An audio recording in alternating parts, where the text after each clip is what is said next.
Maharashtra silver medal 18 পৰা 21 তাৰিখলৈকে অনুষ্ঠিত হৈছিল খেলখন তাত মই চিলভাৰ মেডেল পাই আহিছোঁ ভাল লাগিছে সবেই সকলোৱে মোক সন্মান দিছে আমাৰ যি ৰাষ্ট্ৰীয় স্কুৱেছ চেম্পিয়নশ্বিপ মহাৰাষ্ট্ৰত ধুলেত হৈছিলে তাত আমাৰ 18খন ৰাজ্যই মানে পাৰ্টিচিপেট কৰিছিলে আৰু আমাৰ যিটো অসম টিম গৈছিলে সেই টিমটো বিতুল নিয়োগ ডাঙৰীয়া আৰু ভাস্কৰজিৎ ঠেঙাল ডাঙৰীয়া তত্ত্বাৱধানত টিমটো গৈছিল আৰু লগতে মই কোচ হিচাপে গৈছিলোঁ আমাৰ অসমৰ পৰা 23জন ছাত্ৰ ছাত্ৰীয়ে পাৰ্টিচিপেট কৰিছিলে আমাৰ 23 জনৰ ভিতৰত গোটেই 23 জনেই আমাৰ মেডেল পাবলৈ সক্ষম হৈছে ইয়াত ভাস্কৰজিৎ ঠেঙাল আৰু বিতুল নিয়োগ ডাঙৰীয়াৰ বহুত অৱদান আছে সেই গতিকে গোটেই 23জন খেলুৱৈ মেডেল পাবলৈ সক্ষম হ'ল বিতুল নিয়োগ ডাঙৰীয়া আৰু ভাস্কৰজিৎ ঠেঙাল ডাঙৰীয়াক মই বহুত বহুত ধন্যবাদ জ্ঞাপন কৰিছোঁ আৰু আমাৰ যি 23জন খেলুৱৈ গৈছিলে সেই খেলুৱৈসকলৰ মাজত আমাৰ ছিনিয়ৰ খেলুৱৈ গৈছিলে সেই ছিনিয়ৰ খেলুৱৈসকলৰ আমাৰ যি আগন্তুক আহি থকা ৰাষ্ট্ৰীয় 38তম ৰাষ্ট্ৰীয় ক্ৰীড়া উত্তৰাখণ্ডত হ'ব এই উত্তৰাখণ্ডৰ কাৰণে সিলেকশ্যন হৈছিল যে গোটেই ছিনিয়ৰ খেলুৱৈকেইজন সিলেকশ্যন পাই আহিছে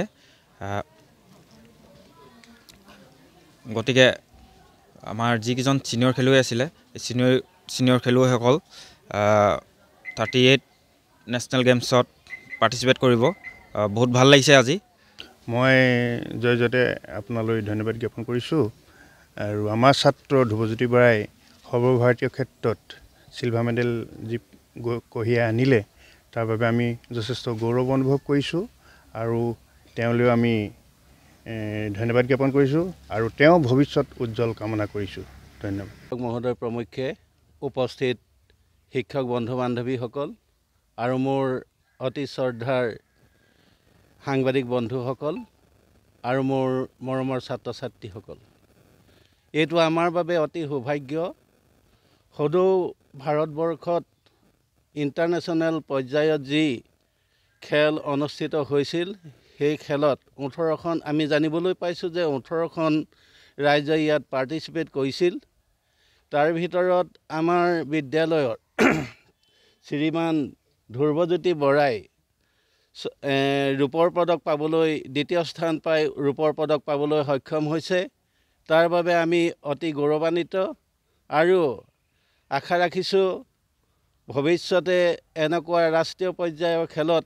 তেওঁ আৰু সুনাম কঢ়িয়াই যাতে স্বৰ্ণ পদক লাভ কৰিবলৈ সক্ষম হয় তাৰ বাবে ভগৱানৰ ওচৰত প্ৰাৰ্থনা কৰিছোঁ আমাৰ এই অতি পিছপৰা অঞ্চলত আমাৰ নিচিনা শিক্ষকসকলে শাৰীৰিক বৌদ্ধিক আৰু মানসিক ক্ষেত্ৰত ছাত্ৰ ছাত্ৰীসকলক যি প্ৰতিভা আগবঢ়াইছে বিকাশৰ ক্ষেত্ৰত আগবঢ়াইছে তাৰ বাবে আমি সকলো শিক্ষক শিক্ষয়িত্ৰী আমি গৌৰৱান্বিত বিশেষকৈ আমাৰ বিদ্যালয়ৰ প্ৰধান শিক্ষক মহোদয়ে আমাৰ খেল জগতৰ লগত যোগাযোগ কৰি খেলৰ শিক্ষকসকলৰ সৈতে যি সমন্বয় প্ৰতিষ্ঠা কৰি আগবঢ়াই নিয়াত সহায় কৰিছে তেখেতলৈ ধন্যবাদ জ্ঞাপন কৰিছোঁ আৰু সদৌ শেষত আমাৰ এই অঞ্চলটোৱে যাতে সুনাম কঢ়িয়াই আনিব পাৰে তাৰ বাবে ভগৱানৰ ওচৰত প্ৰাৰ্থনা জনাই মোৰ ক'বলগীয়া সামৰণি মাৰিছোঁ